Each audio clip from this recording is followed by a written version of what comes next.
This is Adam, the car seat tech and baby gear expert with infant, toddler, youth, and the pump station and nursery. And we're going to show you how to do the Chicco Fit2 baseless installation. So anytime you need to ride in a car that does not have a base in it, you can still transport the baby safely using these steps. So first, you need to make sure your child is secured correctly to the vehicle. They're strapped in and everything. You're going to grab your seatbelt. It's going to go over the car seat. We're going to buckle in.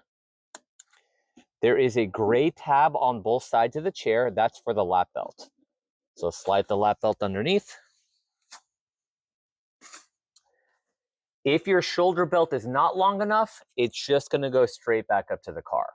But if it is long enough, you can do what's called the European route, where the shoulder belt comes around the back of the car seat. There is a third belt path that it slides into.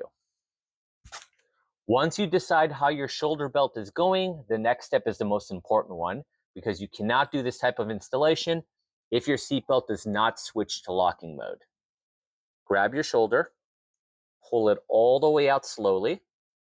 Now when it retracts, you should hear a ratcheting sound. That sound will let you know the seatbelt's now in locking mode.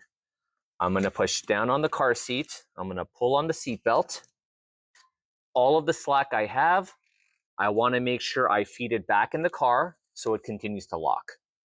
With one hand, grab it from either side of the base or the car seat. The car seat should not be able to move more than an inch in either direction.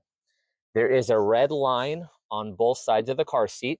That line has to be level with the ground. That's how you know baby's at the right position. They want the handlebar to be moved back. And now your little one is ready to roll. Thanks for watching the video. Don't forget to follow, like, and subscribe to support the channel. We'll see you next time.